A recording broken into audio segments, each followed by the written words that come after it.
Hello everyone, my name is Captain Jack and welcome to Star Wars Now. We're of course talking about the latest Bad Batch episode. This is episode 5, Rampage, and oh boy, it certainly was an interesting one I didn't expect. Let's jump into it and discuss the latest episode. So as a heads up, this video will contain spoilers for episode 5, Rampage, streaming on Disney Plus right now. Go watch it, then come back here if you haven't seen it just yet, as honestly, this is a rather enjoyable episode. Alright, that warning out of the way, let's go. Okay, so Rampage, as the name suggests, I did not expect a rampaging baby Rancor.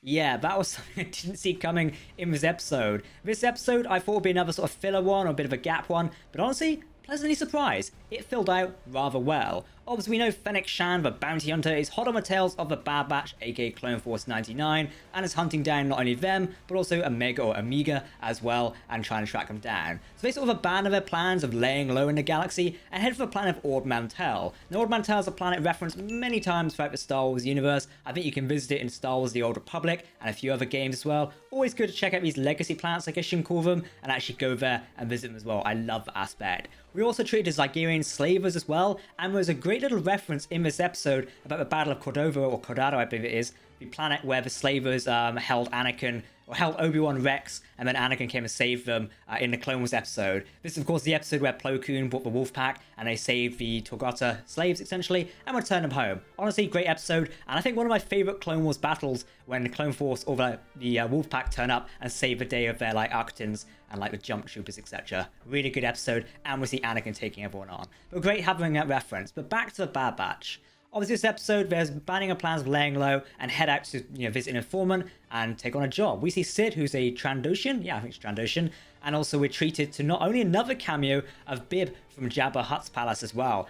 Didn't expect that one coming, and looks like the Rancor likely belongs to Jabba the Hutt and might be that Rancor we know that gets killed in Return of the Jedi. It will take about this time to grow up as well. I'm not sure on Rancor's aging or growing up. Either way, this could fit into the timeline very well, and it's certainly sealing up gaps there and making it really fun. I like that. It was really cool seeing this adolescent Rancor. Rampage, the episode title, certainly lives up to what the Rancor was doing there. And it was adorable, but also funny that it was rampaging around at the same time. At first thought, I was like, maybe Rampage goes down to Wrecker and he's having a rampage. No, it was definitely the Rancor. Now, of course, we are treated to the introduction of Sid as well, who, like I said, is a Trandoshan.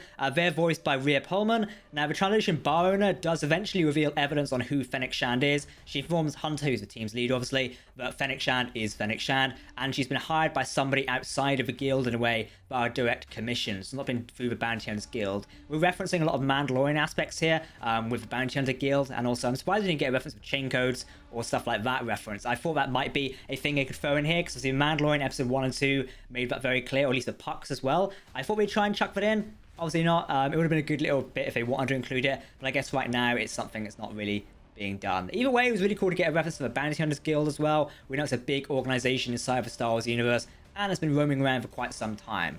We're also told that Fennec Shand is rather new to the game of bounty hunting at this point, but she still has got an efficient track record, and that is likely why this mysterious benefactor has hired her. No clues on who's hired her just yet, but as Sid points out, whoever hired her is paying really well to either go after the clones or the kid. And there's sort of left on a bit of a cliffhanger there, where we don't really know if we're going to trust Sid, the Trandoshan, just yet, or keep her at an arm's length. I reckon Hunter's likely to keep her at arm's length. There might be a betrayal happening later on down the road. I would definitely expect that, as it's something we're certainly going to see. Either way, I'm liking it. One thing we do see in this episode which sticks out really well is Omega is certainly coming into her own and adapting with the team as well. She gets her own comlink as well, which, I would love it if Omega actually turns out with some custom clone armor at some point. Very unlikely, but we also do see her borrow and pick up the Zygerian slaver sort of energy bow. I don't know what weapon it is. She picks this up, and I think she's going to use this from now on to defend herself. We already know she's a fantastic shot with a rifle, disarming crosshair in the opening episode as well. Now she's got a bow and arrow, or like what the hell did you call it? Like an energy bow? I think we'll call it an energy bow, whatever. I'm sure there's a technical name, and someone in the comments might let me know. She's got that. She's going to head out now. Hopefully use that in an upcoming episode as well. I cannot wait to see that. It is going to be fantastic. Because she's certainly coming to her own, even though she's been captured, almost killed in the last couple of episodes.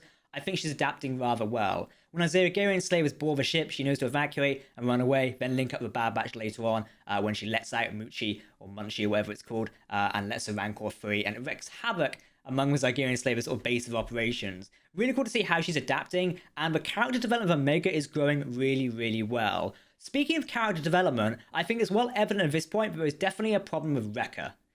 A couple episodes ago, we got more on the inhibitor chips and how they're working out. Well, I think Wrecker's inhibitor chip is starting to malfunction. This episode again, we see him clasping his head and complaining about it hurts, just like the other episode when he had to crash land and when he was doing the exact same thing. I think maybe we're going to see like a switch turn off where they might have to use sort of tech's ability to, read the inhibitor chips and do something there. Whether we'll see Wrecker go berserk, I'm not sure. Originally, that's what I thought the episode name of Rampage might lead on to. And in fact, Wrecker is, his chip's going to activate and he's going to go on a rampage of good soldiers follow orders. We know from the last couple episodes how well that quote goes and how things play out. Either way, I'm still keen to see how it plays out and hopefully that is some character development we're going to get to see. Again, this episode concludes with Sid keeping her end of a bargain, but again, sort of like, hinting that something else is going on in a way. So she did imply that whoever has sort of got Fennec Shand is well funded. Once again, the obvious answer for us would be the Kaminoan Prime Minister, who is Lama Su, or the Chief Scientist of Nala Se. We sort of got a hint of that in the first episode and the other episodes as well. Even if it's not out of them, these, they're definitely up for something. The Kaminoans are definitely up for something.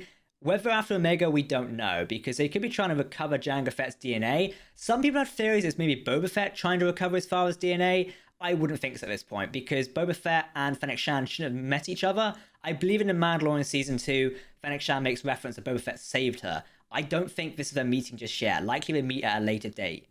So yeah, Sid does bid farewell to Hunter, but advises him to keep his family safe and leave money, but mostly money and obviously like friends, etc. But she says, don't worry, I'm good with secrets. This is like a very sly hint that, if you don't do what I want to do, we'll sell you out and that'll be the end of your line in a way.